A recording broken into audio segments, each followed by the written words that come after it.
Hello, ladies and gentlemen, and welcome to this week's edition of Modeling Monday with me, Clear Signal Productions. Now, you probably noticed just an empty box in front of the camera, but it's what was inside the box that we're going to be taking a look at today, of course. And a few of you might know on Facebook, or if you're on Facebook, really that's it, but you might know I've got a Bowser New Orleans Streetcar. And I usually tell you guys I'm really excited to be showing you guys a product. I'm always enthusiastic about the details and the sounds or whatever. And that's usually true. I am always extremely grateful to be showing you guys these things. But this time I am particularly excited about this review today. And I'll tell you why in a moment.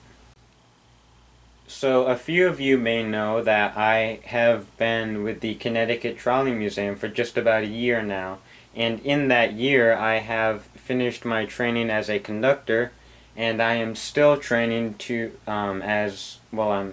I'm finished training, but I am currently a junior motorman. In order to be a qualified motorman, you need a motor vehicle license for 2 years, and I haven't gotten there yet, so I'm still a junior and a qualified conductor. Now, why am I telling you this? Well, because since I'm with the Trolley Museum, I get to operate streetcars without public, and I can conduct on the streetcars with public. Now, the reason I'm telling you this again is because we actually do have a car from New Orleans, and they actually still use them down in New Orleans today. So that's why I'm really excited about this review, and I'm really happy that Bowser went ahead to produce a product like the New Orleans Streetcar. They do also make PCC cars, or Presidential Conference Committee cars, but we've got a standard streetcar today that I'm going to show you. So here on the table we have the star of the show, which is the Bowser New Orleans Streetcar, and this one is equipped with lock sound, however you want to say it. Now this is car number 922, and that means it's got the black roof on it. Now these cars were produced by the Pearlie Thomas Company out of North Carolina, I believe in a city called High Point, and they produced them with black roofs and cream colored roofs. Now our car at the Connecticut Trolley Museum is car number 836, and on 836 we have since made the roof green. One of the ends had a bit of a problem, so we actually had to rebuild an end of the car, and that's a different shade of green. And the bumpers on both front and back of the car are a different shade of green also. So this car does not exactly match 836, number one, because it's got a different number, and actually there's a small difference between the 800 series cars and the 900 series. Now the 800 series have Armstrong doors, or manual, so you've got to push a lever really inside the car to open the doors, and it does take some arm strength, so they call them the Armstrong doors. Now on the 900 series, you have a way easier method of opening the doors. You got a little lever inside the car on each side, left and right, and you just flip it halfway to open the front door, or all the way to open both doors on that side of the car. So it takes way less effort, but you don't get as strong. So as always, I do like to tell you guys a little bit of history about the product and what it did in its prototype life, or what it does. And we'll continue from what I've already told you about the particular New Orleans cars, and I'll tell you about the streetcars in general now. So our museum in East Windsor, Connecticut was originally part of the Hartford and Springfield line, which was a 17-mile Rockville branch from East Windsor, Connecticut to Rockville, Connecticut. And there will be in-depth history from what I'm saying now in the description, because I don't want to take forever and tell you guys about our right-of-way and what cars and blah blah blah. But anyway, the 17-mile branch line started in 1906, and it was bankrupt in 1926. And that was one of the many streetcar lines in the state of Connecticut. And today, as we know, there are none, except the two museums, the Connecticut Trolley Museum and the Shoreline Trolley Museum, which is in East Haven, and we're in East Windsor, like I said. So now a little bit of current information is that the amusement parks in Connecticut or in the New England area, like Lake Compounds or Six Flags, those would not be there without the trolley companies, because they are what are called trolley parks. And what that means is during the weekdays, the streetcar companies had plenty to do making money, laughing their way to the banks.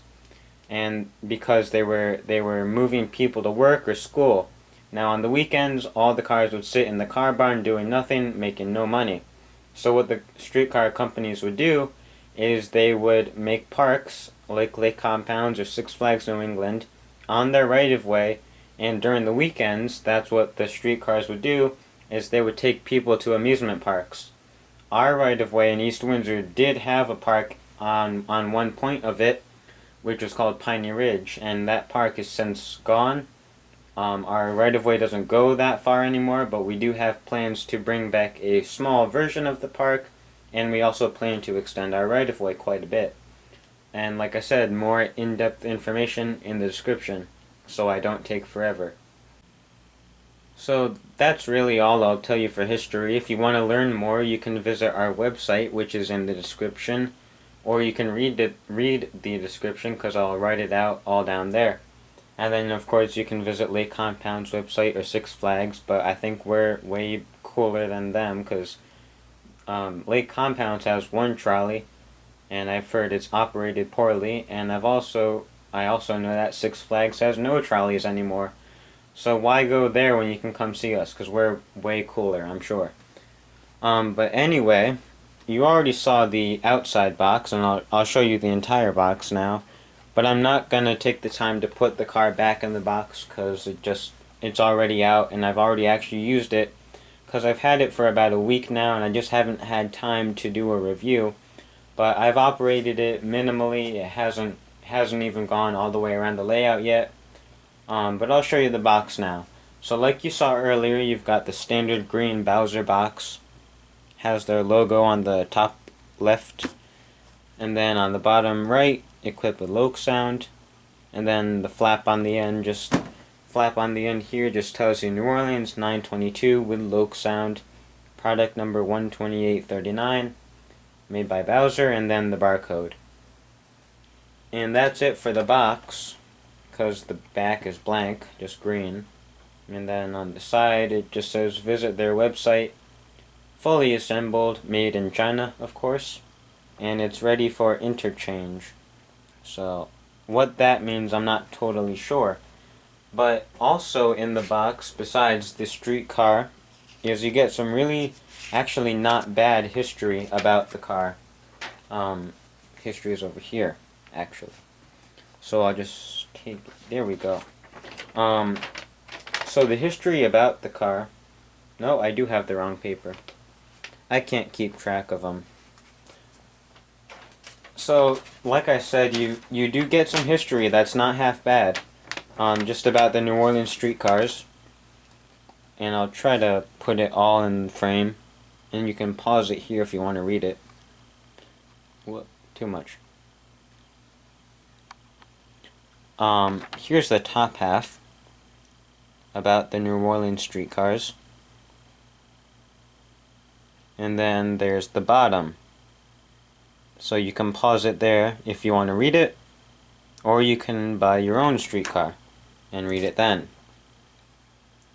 Now, there is also a great resource that tells you where all the existing New Orleans streetcars have gone to.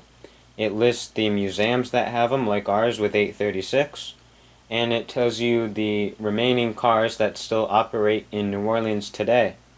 So there are several still existing. They have not all been scrapped, which is very fortunate, because that was the fate for several streetcars throughout the country.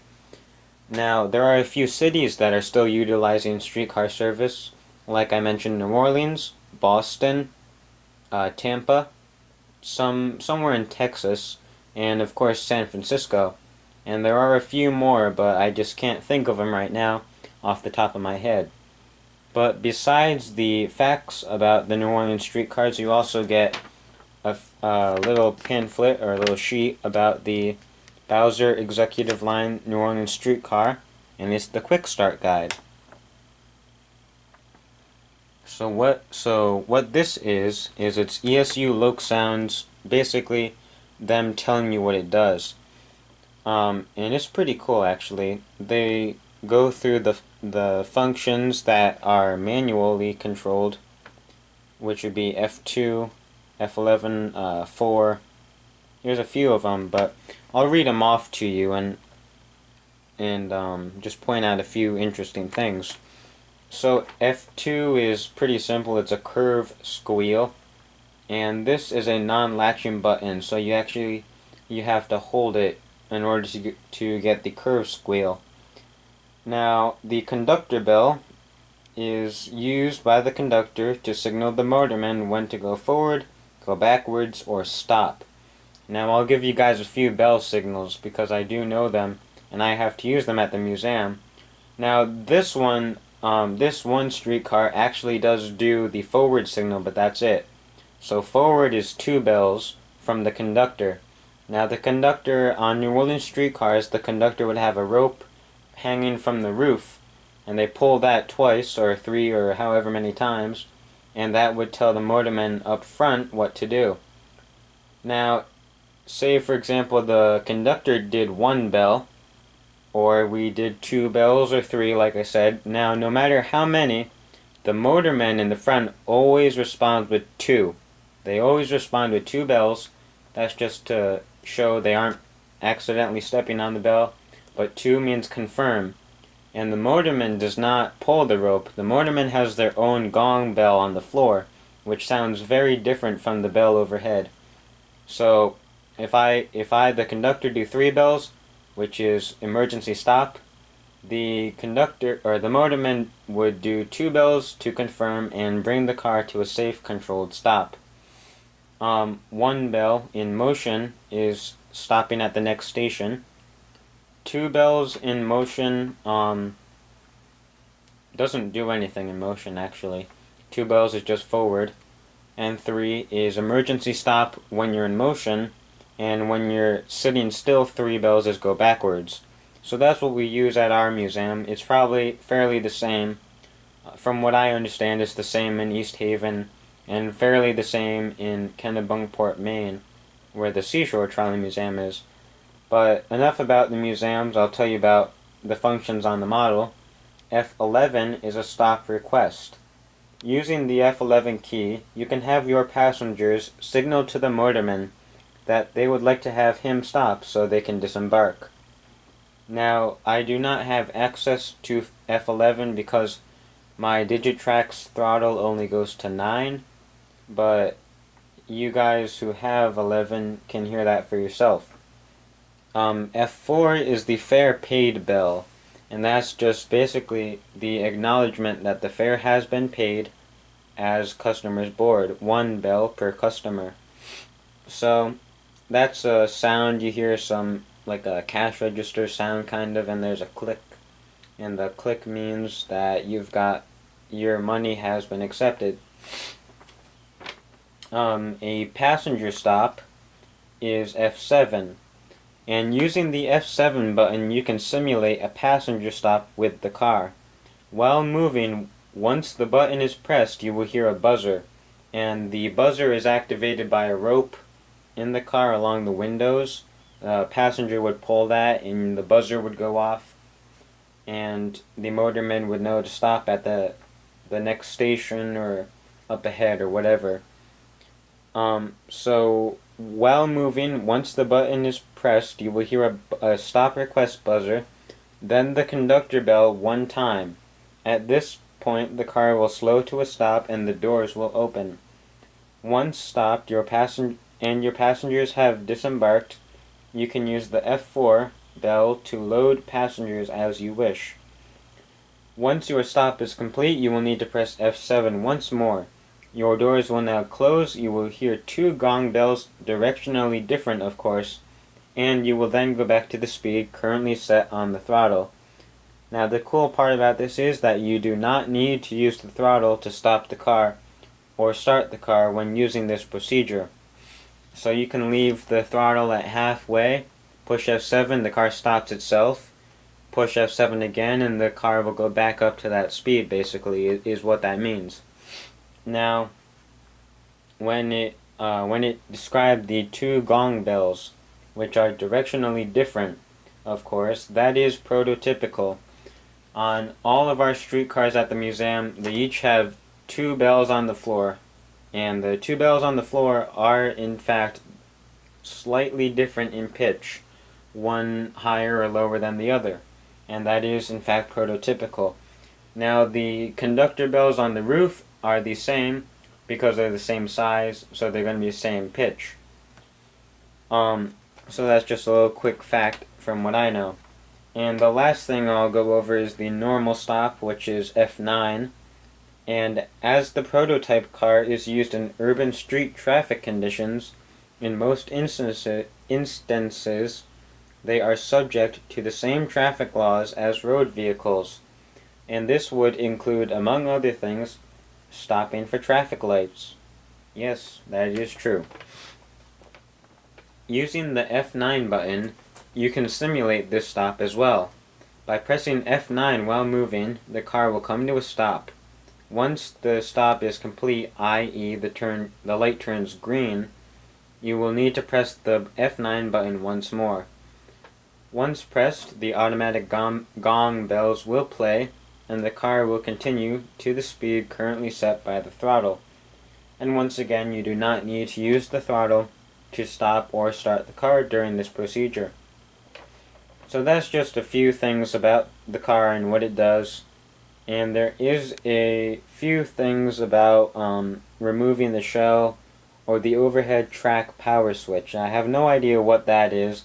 I'm pretty sure that the overhead poles on this car don't actually conduct electricity. But in the chance that they do and you have a live wire on your layout, you can go ahead and use them, I guess. Or you can soup your car up to do that. But that's basically it on that little page. And that's also basically it that you get with the car. You get the box and you get the documentation, which I showed you. And then you have two pieces of hard plastic to protect the car. And then there's a piece of soft plastic protecting the car from the hard plastic. So pretty simple and straightforward. And now we're going to start the car up, and I'll show you guys the sounds and the operation. So like most cars with sound, this one is muted when you start it up.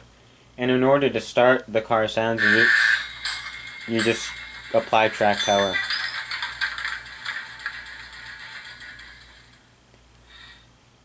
So now the car is on. The car is assuming it's got overhead power because the lights are on.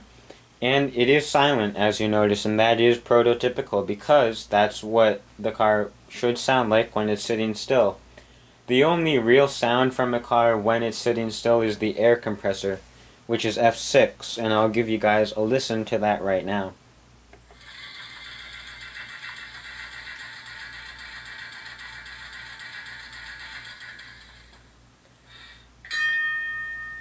And I guess the bell wants to ring, I don't know. But the air compressor is what supplies air for the whistle and air for the brakes. Everything else on the streetcar is electric. And you can safely operate a streetcar with 60 pounds of air, or 60 psi, whatever you want to call it. Anything below 60, you don't want to blow the whistle too much, and you want to be careful when you're stopping. So that's what the air compressor does. Now, F1 is the gong bell, which is directionally different.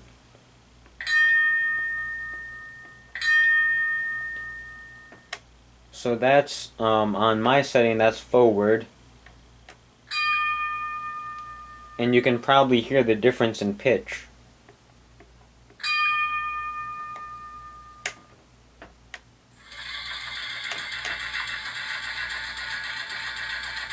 So we've got the air compressor going off now.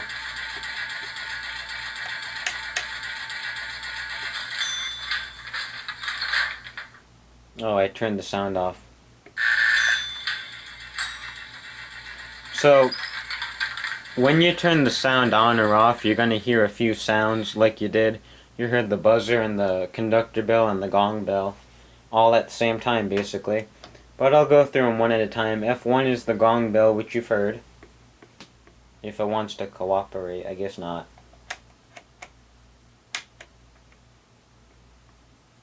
I think, let's see. That should do it. Yeah, that's it. Okay, so here we go. F1 is the gong bell.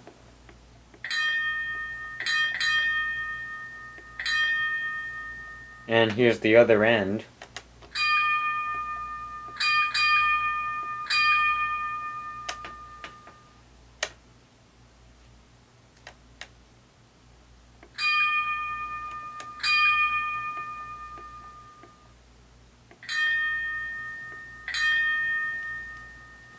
So those are the different pitches, I should say, in the gong bell on each end. F2 doesn't do anything when you're sitting. F3 is the conductor bell, which is the one on the roof. There it is. That's the conductor bell. So you give 2 pulls on the cord, and that tells the motorman to go forward. F4 is the fare paid bell, so you're collecting passengers.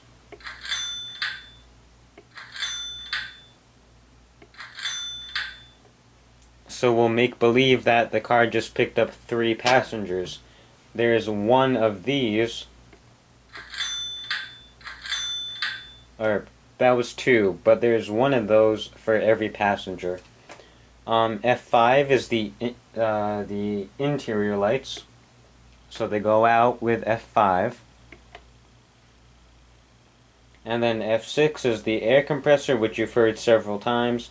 F7 is the passenger stop, which is only functioning while you're moving. And F8 is the sound on or off. F9 is a normal stop, like for the traffic light. F10 is the doors. F11 is the stop request. F12 is the destination signs off where the headlight is still on. And what the destination signs are, you can't see them from where the camera is. I'll show you those later. But the destination signs are on each end of the car in the front, kind of like a bus has nowadays. The bus will say where it's going or what route it's traveling. And the streetcars had the same concept. So that's what F12 does. Destination signs off, headlights are still on. F13 is the auto gongs off. And that just means the 2 bells don't play on their own when you move forward. F14 is the auto air brake release off, because it is automatic that the brakes release themselves. So that's all 14 functions that come with the streetcar. Like I mentioned earlier, I've only got access up to 9 on my layout at home. So what I'm going to do now is I'll move the car out of the station, and you guys can hear the operations. I'll do the curve squeal, and I'll do a passenger stop.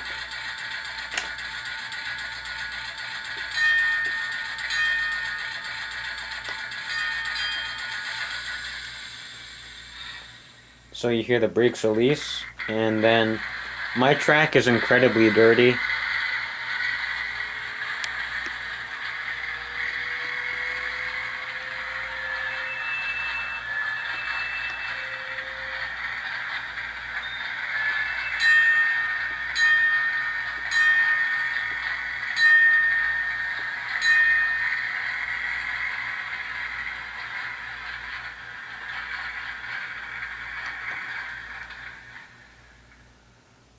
So now we'll take the car the other way, and I'll do all the same things I did before. So we're going to go the opposite direction now. 2 bells and the brakes release, and then the motors kick on, and we'll ring the bell over the crossing.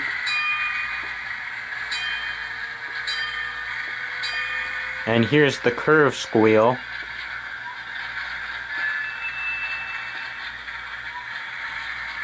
And then here's F7, the passenger stop.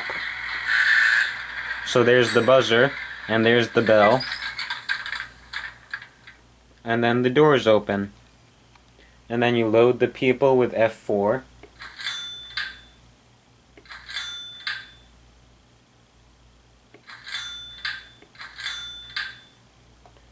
And then you push F7 again to close the doors and continue on.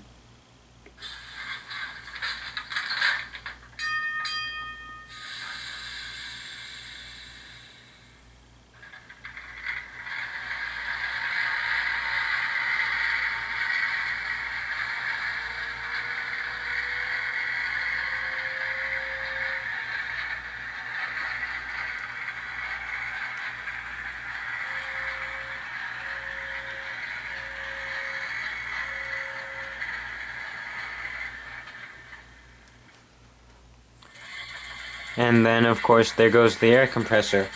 So now I'll try to get the car up to full speed and show you guys how it does at full speed.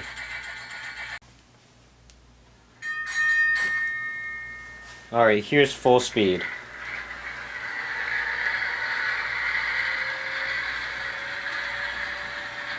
And I'll show you that one more time.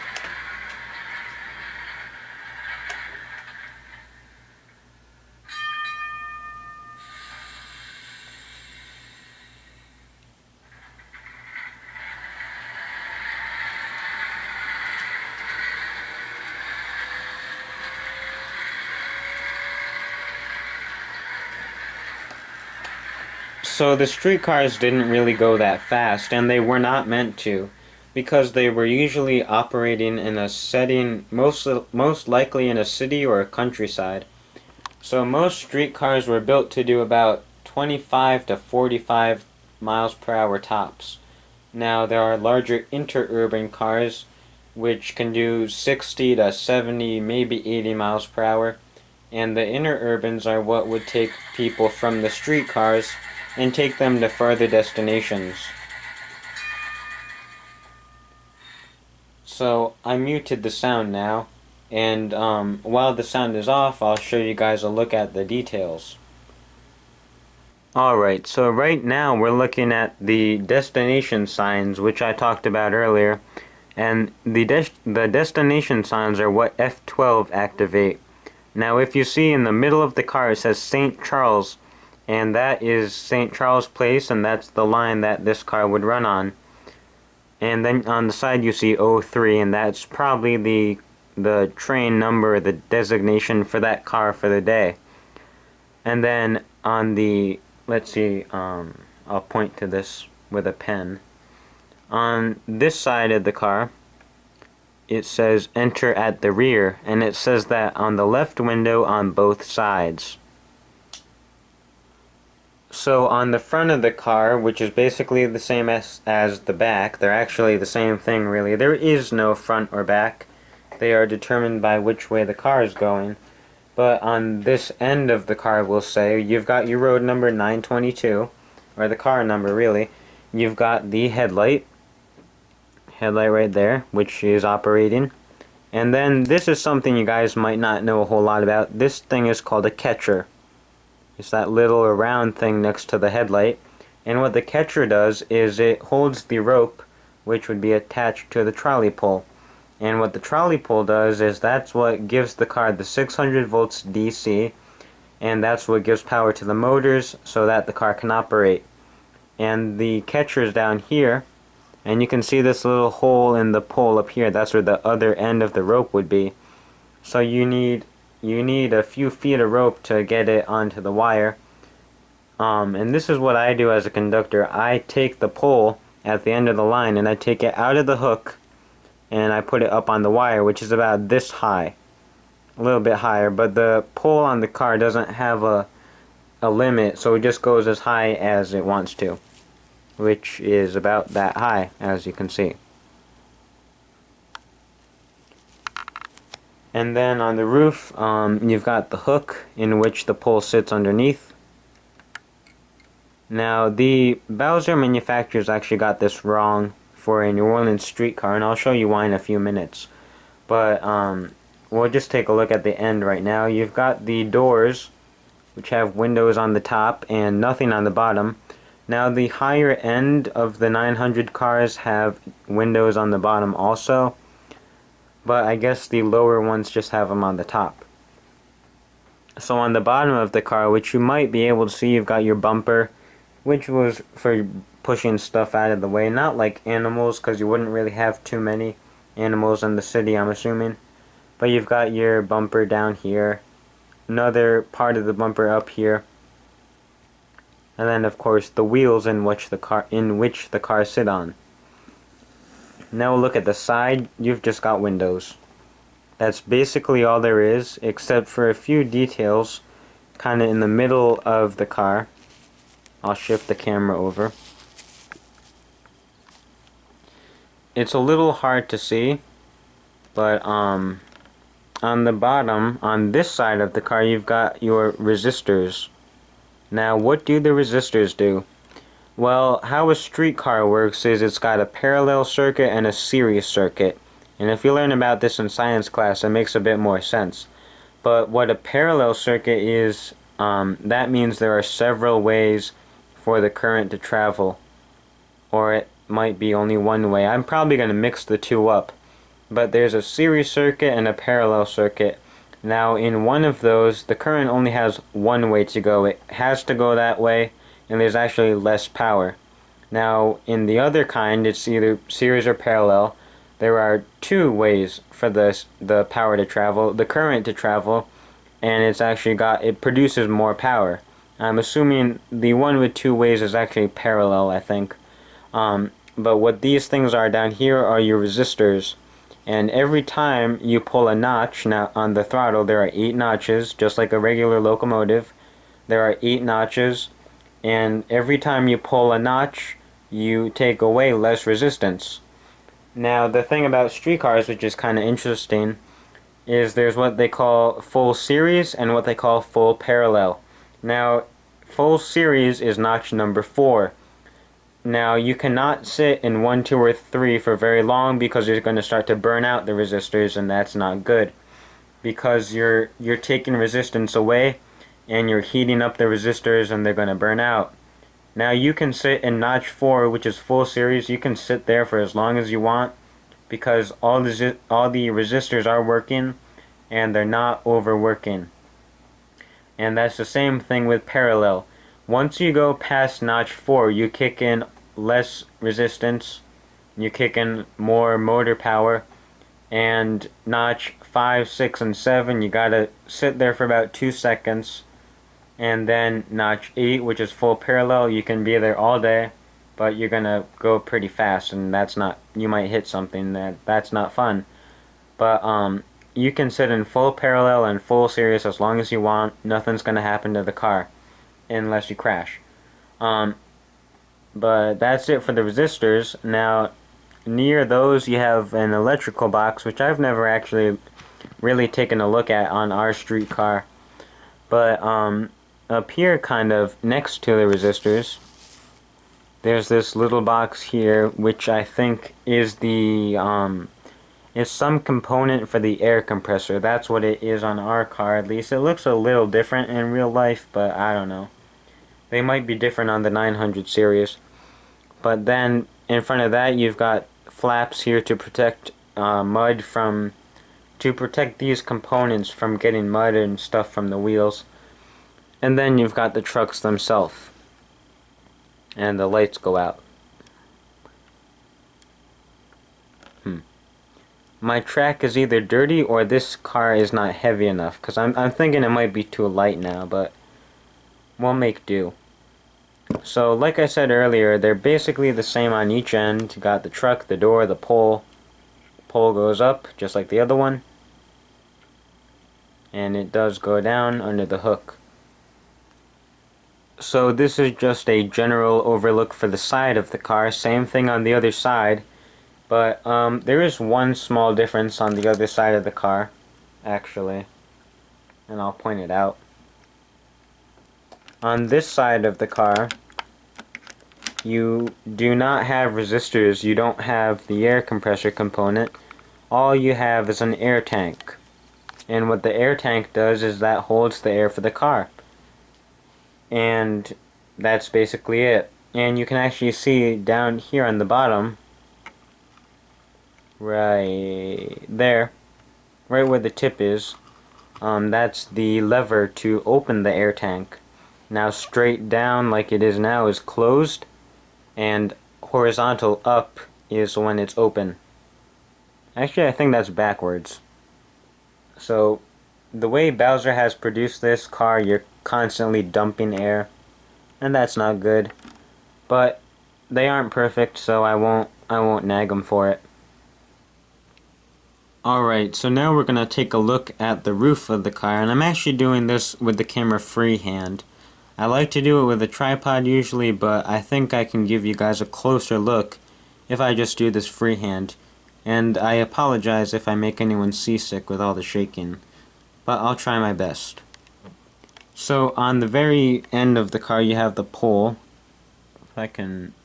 there we go. You have the pole on the roof which goes under the hook. And it sits in a little hook right there. You can possibly see that. And then you've got a walkway kind of on the roof. That's that brown kind of copper colored thing. You have air vents, 4 on each side along the roof of the car. 4 more on this side. And actually, while it's right in the camera, I'll show you guys the shoe on which the wire would go for the pole. If you can kind of see that little indentation on the pole, probably not, but oh yeah, there it is. It's kind of that black part right in the middle of the end of the pole. That's the shoe in which the wire sits and connects the 600 to the car. And then you got the springs for the pole. Whoops, out of focus. There we go. You've got the springs for the trolley pole, which do obviously work. You know, my hand's in the way. But there they are, holding it up, and then they stretch out when the pole's down. And they are sprung up because we want the pole to stay on the wire. And that's basically it for the roof. It's kind of simple, but the roof is where the power happens, literally, because you've got the 600. And that's about it. I will point out one quick thing before we wrap up. Now, if for some reason you ever need to access the roof or take it off and access the motor, the poles do come out of these little holes on the roof, and they've just got little tabs. That copper piece kind of, that is invisible when the car is, or when the pole is in the car. But both of them come out. You just got to take them out of the hook, and then you can take the poles out.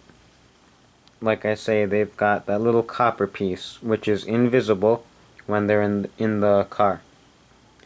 And one last thing, for those of you who want to know the prototype nitty-gritty stuff. On New Orleans streetcars, the poles would go to the right in order to take them out. And Bowser got that wrong.